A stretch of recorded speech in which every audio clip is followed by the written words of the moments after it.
Hi, I'm Laura Harris-Smith, filling in for Sid Roth. Welcome to my world, where it's naturally supernatural.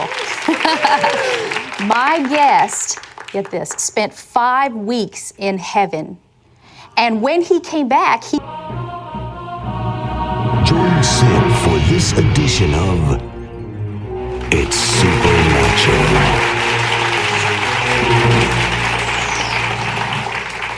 Hi, I'm here with my guest, Steve Music. And Steve, I want to talk for just a moment about your upbringing. You grew up in a nice church-going family, but everything was not okay. Explain it to me. I grew up in an Orthodox Episcopalian household. Okay. So it was very high church. It was very formal. Wow. But I also grew up in a really violent household. My brother was undiagnosed bipolar, and we were latchkey kids. Okay. And so that meant every afternoon was terror time for me. And for all the years that I can remember growing up, he just beat the daylights out of me every chance he got. And part of that also put me in a place where my antidote, my coping mechanism, was to be vacant. And so he got all the limelight, which bipolar wants, and I gave it to him. So I grew up, violence and vacancy was really part of my upbringing as a kid, all the way to adolescence. So then you just tried to stay invisible, yes. Probably just hidden. But then you joined the Navy, and you were actually qualifying to be a Navy SEAL. So then what happened there? Well, part of being in the Navy was it gave me a first opportunity to step outside of myself. And one of the things that they do in the Navy is they give you an opportunity to try out for SEALs. And there were 900 people in a chow hall where the SEALs said, hey, if you guys want to try out for SEALs, come to the Aqua Center at 6 o'clock tonight. And there were 30 of us who showed up. 3 of us qualified for SEALs. And it was the first time that I felt like I could actually be somebody. And it mattered. The following week, I also found out that I qualified for Annapolis through the studies, and they do academic testing for recruits. So within 2 weeks, I'm qualified to go to SEALs, and I'm qualified to go to Annapolis. And the Father had a totally different plan for my life. The next week, they lined us all up in a big hangar, and they gave us the swine flu vaccine. They tested the swine flu vaccine on military personnel in North Chicago, all of the soldiers at Fort Sheridan, all the Navy people at Great Lakes. And I had an allergic reaction to the swine flu vaccine. Okay, so then you went to the emergency room. Yeah. And then something even worse happened. You got sicker and sicker, and what happened? Well, they started an IV, and they realized that I was in severe trouble. And about 20 minutes later, a nurse came in with a big syringe, and she said, I should have known something was about to come undone, because the song playing on the radio in the emergency department was a group called ELO, Electric Light Orchestra, yes. And they were singing Evil Woman. Oh boy. I should have known. She inserted the syringe into my IV tube and pushed the plunger. Well, I was allergic to the antidote. Oh boy. And that's tantamount to a lethal injection. I don't remember what happened after that. My arm got really hot all the way to the armpit, and I went out. I woke up 5 weeks later with a Navy nurse sitting at the foot of my bed. So you've got to back up for just a minute, because I know that everyone else is thinking what I'm thinking, which is take me from the I passed out to what did you see, where did you go, who did you meet? Take me down that journey first. Everybody wants to know, what is heaven like? I could tell you what heaven was like for me. Okay. very common experience. You're weightless. You go through a tunnel of light. Okay. You definitely feel like you're transported. Hollywood does a really good job, Trans-Warp Drive, if you're a Star Trek Okay, fan, yeah. it's like that. Okay. And then you get pushed out on the other side of the tunnel into a place that is a real place. It has gravity. You have a body. You have a soul. You're there. The magnificence of the place is contrast, which means we live right now in the land of bland. Mm-hmm. We live in 1950s television where it's black and white and grainy, whereas heaven is HD on steroids, vibrant. What about Jesus? Tell me about Jesus. Jesus is a young man, hazel eyes, long hair. You would think that he was a bodybuilder, a logger. He's massively built, strong, powerful. And yet, Jesus is a paradox as well, because he's tender to the touch. He's soothing in his voice and the way that he relates so deeply to me. And what he did eliminated all of the carnage of my lifetime. The violence in my household, the vacancy in the way I was raised. He settled all of that. Wow. And he walked me through basically all of my history, and he said, it was okay. He was there the whole time. I just never knew it. And so being in heaven is you have to be fully there, because heaven comes after you emotionally. It's like being inside pure joy. We live in happiness and depression. Mm-hmm. And there's a tidal flow to what happens to us here. In heaven, there's no flow. It is pure joy, 100% all the time comes after you. That is so fascinating, just amazing. All right, well, Jesus spoke the worst words you could ever hear. We're going to talk more about those when we come back with Stephen Music.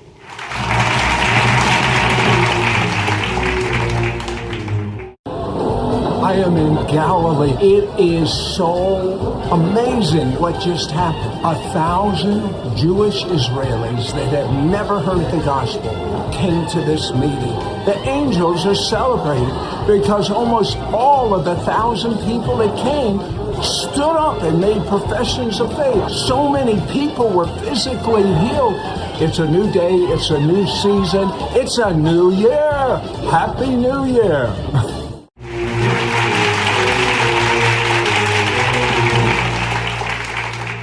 So, Stephen, I'm eager to know what these words are. Tell us what the worst words are that you've ever heard. You're in heaven with Jesus, and he says something to you, and it's the worst thing that you had ever heard.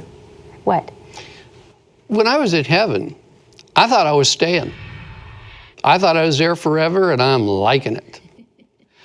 And the worst words I've ever heard from that day to this were the words of Jesus with his arm over my shoulder. And he said, you can't stay. And when he said that, I woke up in intensive care isolation with a Navy nurse at the foot of my bed, charting, taking notes. So you went from the top of your game to being permanently disabled. And so you woke up in this shell, an incarcerated body, as you said. Explain that to us. I had 60% lung damage in both lungs. So when they discharged me, I sounded like Darth Vader. I had a really hard time breathing. Today they would call that COPD, chronic obstructive pulmonary disease. I just had a really hard time getting enough air in, and my exchange wasn't really good. And they thought I would gradually get better and that I would get to the place where I was an okay person, but I never did. But then heaven broke in. Yeah. And this is what you refer to as the bubble. Please explain that to us. What happened next? I was in a pancake restaurant in a meeting with a client, and a big lumberjack kind of a guy comes in with his little boy. And they take a seat real close to the front of the restaurant. Boy, I've had enough of you today. And about halfway through the meal, the big lumberjack of a guy reaches across the table and he slapped his son so hard that it knocked his son out of the booth. And the restaurant, of course, froze. And I couldn't stop myself. I turned to my client and I said, "Excuse me." And I went over to pick the little boy up. I firmly thought that the little boy would have blood running out of his left ear. I was glad he didn't. I loaded the little boy into the booth and I slid in next to him and I leaned forward and looked at the big lumberjack and I said, "I need you to ask your son to forgive you for what you just did." And he's looking at me incredulous. He says, "I'm not doing any of that." And he said, "What gives you the right to talk to me that way?" And I said, "What gives you the right to smack your son around? I know this wasn't the first time."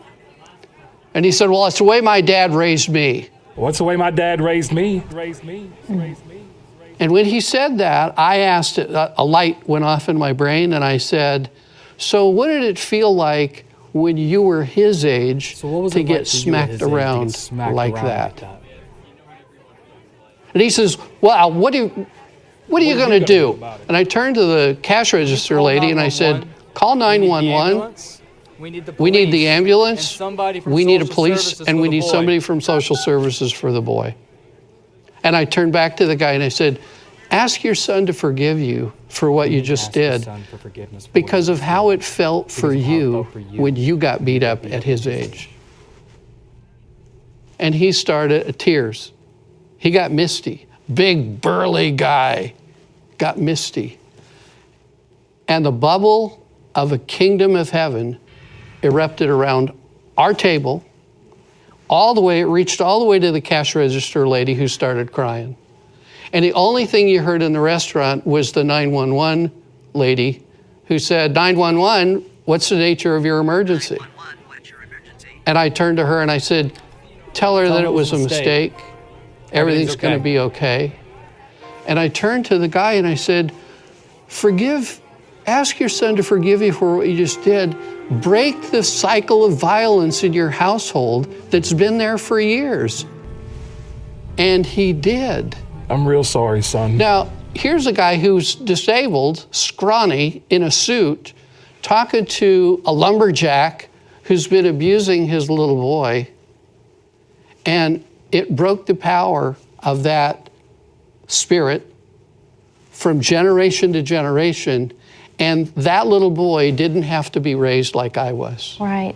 So then that was the fruit of it, of what happened in the middle of that bubble. But what did it feel like? Tell us what it felt like for you. And were they aware of it, that they were inside of this experience? One of the things about the bubbles of heaven is they're for everybody, because everybody experiences it. And it's the thing that turned his heart. It's the thing that made a guy who's been aggressive and an abuser weep. That's powerful. That's the kingdom. It feels like heaven, but not the heaven to the full. It's an echo of the previous place. And when I felt that, there was something that went off in me that said, "Ooh, pay attention. This is really big." And so for now 41 years, that happens over and over and over and over, not just to me, but for people that I've trained to do this. And part of what I'm doing here, part of what I'm doing now, is I want to train lots and lots of people to experience the kingdom of heaven. This is the part where it gets interesting, because God wasn't finished surprising you yet. So you were still at 40% lung capacity. You were not healed. You were still infirmed. And then you felt led to go to a prayer meeting. What happened? On a Thursday night, we were part of a Vineyard Christian Fellowship, and I was in the midst of getting sick again, and I decided I'd go to the prayer meeting. My wife interjected, "You ought to be going to the hospital, not the prayer meeting." Went there, and the pastor, word of knowledge, very specific, called me out of the crowd. I was on my feet. I didn't get but halfway to the front of the church. They laid hands on me. Randy Phillips laid hands on me, and it was like electricity went through my body. And I went back to heaven for 20 minutes. Had another conversation with the risen Christ. I went back to the exact same spot I was 10 years earlier. The words this time were, "Things will be different from now on." And I woke up breathing deeply on the floor of the Vineyard Church. And I've been healthy ever since. So you were fully healed. That's amazing. Okay, so then everything accelerated at that point because you began having really like an increase in these experiences where you would have these bubbles of heaven that would show up around you. And so tell us a little bit about that. I got to the place where I could recognize when heaven was going to show up. I began to be in a place where I would anticipate. It's kind of like being a volunteer. I'm available as an ambassador of the kingdom of heaven. Lord, use me however you would want. And so the occasions increased. There was one lady in particular that we did a healing service, and she walked up to Elaine and I, and she was bent over from scoliosis, had been in really horrible pain for 20 years. And when we started praying for her, I was looking down. And we laid hands on her.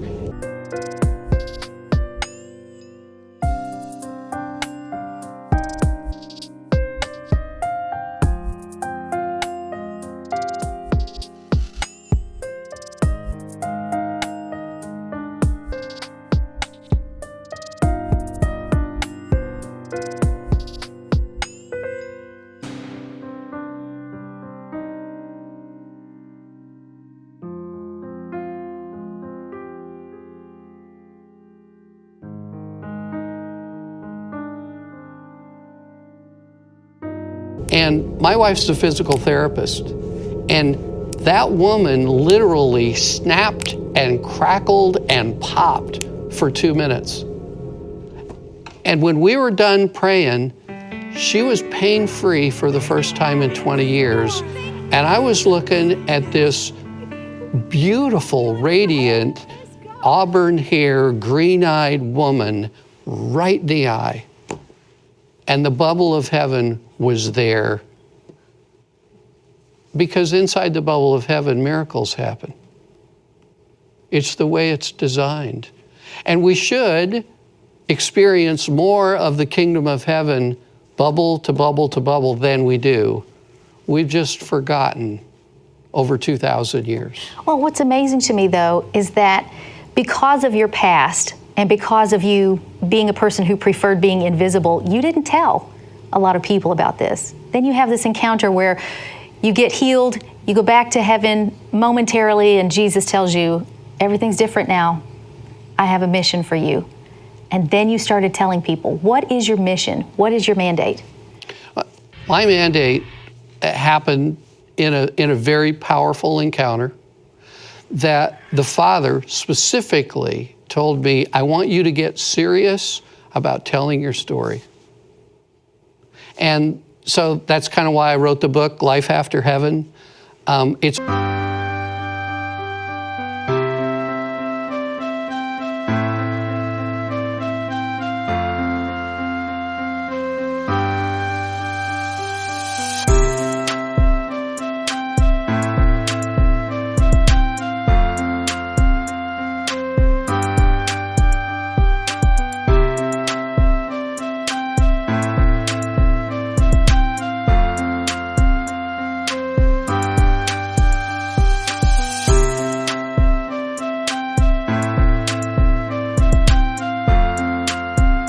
why I do teaching and training. My mission in life is to help people experience the kingdom of heaven in the here and now, because we can and we should. Well, how do we bring heaven to earth like that? How do we do that? You know, it's a lot about being available. It's a lot about volunteering for us. And it's a lot about understanding the methods and the way and the heart of the Father. And so part of my work and part of what was part of the book is teaching people about being available, teaching people what the look-fors are, because there are certain telltale signs that you'll know right away that, oh, this is a bubble of heaven about to occur. Lots of people who have read the book have sent me messages that said, you know, that's occurred to me before, but I didn't know what it was. I was just about to say that. I was just about to ask you that. Yep. This is fascinating. There's got to be more people than me who are, so many thoughts racing through my head. They're watching right now. Can you pray for them? Can you just maybe speak directly to them? Jesus came because he wanted us to have abundance in the way we relate to one another and the way we relate to him.